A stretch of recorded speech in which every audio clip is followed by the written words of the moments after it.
Halo Sobat Platform, selamat datang kembali. Pada kesempatan kali ini, kita akan menjelajahi tentang pengenalan instrumen laboratorium yaitu spektrofotometer UV visible. Oke, tanpa basa-basi lagi, mari kita masuk ke dalam video ini. Spektrofotometer UV visible adalah alat analitik yang digunakan untuk mengukur transmisi atau absorpsi radiasi cahaya dari sampel secara spesifik pada panjang gelombang ultraviolet, UV, dan daylight tampak. Alat ini memiliki banyak kegunaan dalam berbagai bidang seperti kimia analitik, bioanalitik, farmasi, ilmu lingkungan, dan penelitian ilmiah.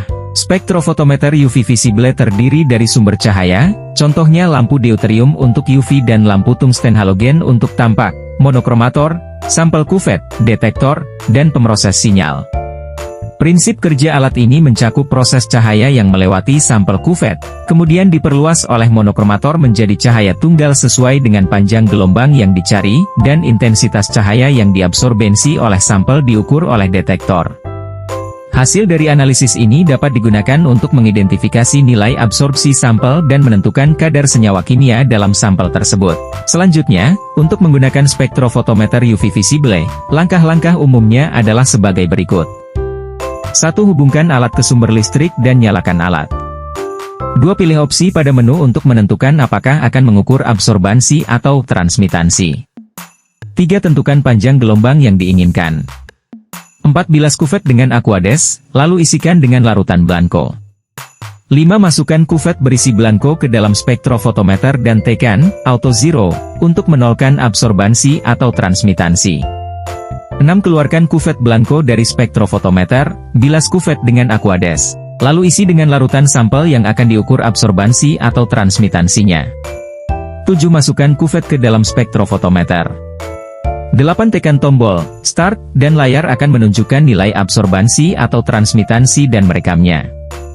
9. Lakukan hal yang sama pada sampel lainnya.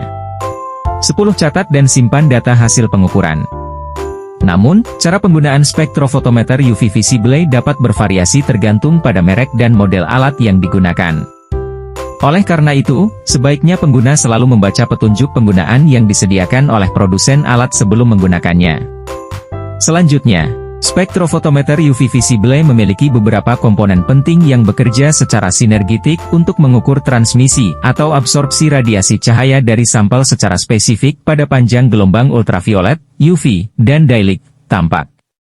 1. Sumber cahaya digunakan untuk memberikan radiasi cahaya yang akan dialirkan ke sampel dan monokromator. 2. Monokromator menghasilkan radiasi cahaya yang tersendiri dengan panjang gelombang tertentu dari sumber cahaya. 3. Chopper, di double beam, memecahkan radiasi cahaya yang dihasilkan oleh monokromator menjadi 2 fluks radiasi cahaya yang berbeda. 4. Sampler, tempat untuk menempelkan sampel yang akan diukur. 5. Detektor, mengukur intensitas radiasi cahaya yang telah diabsorbi oleh sampel. 6. Signal processor, mengubah output dari detektor menjadi angka numerik yang dapat diterima oleh sistem komputer. Dalam konfigurasi double beam, ada juga chopper, yang digunakan untuk memecahkan fluks radiasi cahaya menjadi 2 fluks yang berbeda, sehingga dapat dilihat transmisi atau absorpsi sampel dan referensi secara simultani. Dalam konfigurasi single beam, hanya ada 1 fluks radiasi cahaya yang digunakan untuk mengukur transmisi atau absorpsi sampel. Dapat dilihat pada layar skema bagian pada instrumen spektrofotometer UV vis. Selanjutnya, prosedur umum untuk kalibrasi spektrofotometer UV visible meliputi beberapa tahapan penting. Berikut adalah langkah-langkahnya. 1. Pemeriksaan awal, lakukan pemeriksaan visual untuk memastikan bahwa spektrofotometer berfungsi dengan baik sebelum memulai kalibrasi. 2. Kalibrasi panjang gelombang, pastikan panjang gelombang yang dihasilkan oleh spektrofotometer sesuai dengan standar yang telah ditetapkan. 3. Kalibrasi fotometri, sesuaikan sensitivitas detektor terhadap cahaya yang masuk untuk memastikan hasil pengukuran akurat. 4. Resolution, periksa perbedaan absorbansi antara 2 panjang gelombang yang berdekatan sesuai dengan nilai yang diharapkan. 5. Kebocoran sinar, Straight periksa kebocoran sinar yang tidak diinginkan selama pengukuran.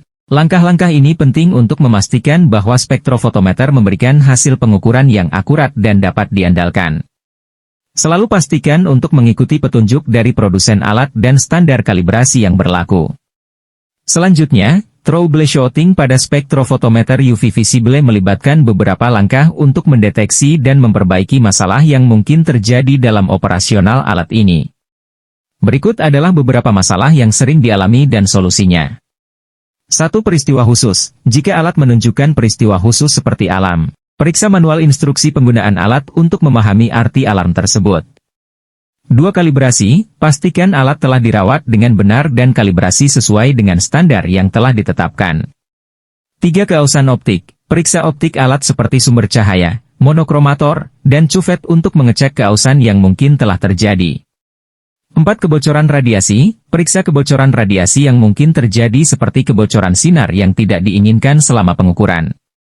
5. Kontaminasi cuvet, periksa kontaminasi cuvet yang mungkin terjadi, seperti residu reagen yang tertinggal atau partikel yang mengganggu pengukuran.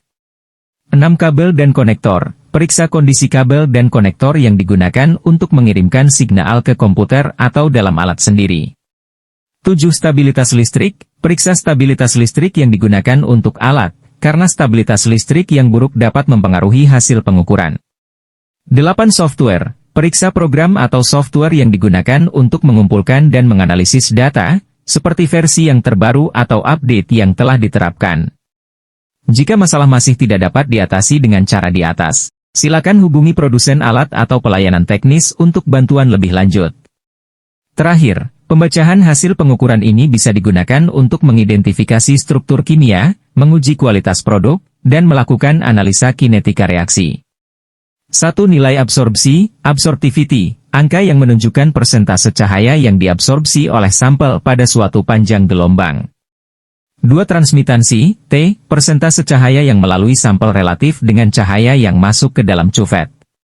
3. Logaritmasi absorpsi, log EBS, angka yang merupakan logaritma dari nilai absorptivitas. 4. Kurva absorpsi, grafik yang menampilkan nilai absorpsi atau transmisi sampel terhadap panjang gelombang. 5. Rata-rata absorpsi, average ABS. Nilai rata-rata dari nilai absorpsi pada beberapa titik tertentu pada kurva absorpsi.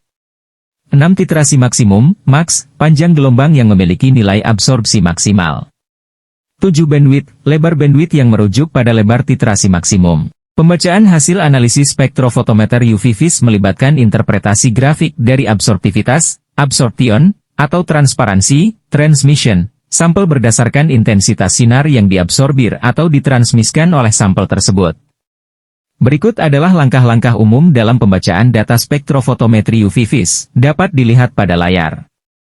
Perlu dicatat bahwa pembacaan hasil analisis spektrofotometer UV-Vis tidak hanya terbatas pada langkah-langkah ini, namun juga termasuk pengetahuan dasar tentang sifat optik materi, teori fotokimia, dan prinsip-prinsip analitika. Itulah tadi video kita hari ini dalam pengenalan instrumen laboratorium spektrofotometer UV-Vis. Jangan lupa untuk memberikan like jika kalian menikmati video ini, dan bagikan kepada teman-teman kalian. Jika kalian punya pertanyaan atau saran, tinggalkan di kolom komentar di bawah. Terima kasih banyak atas dukungan kalian, sampai jumpa di video berikutnya. Bye-bye.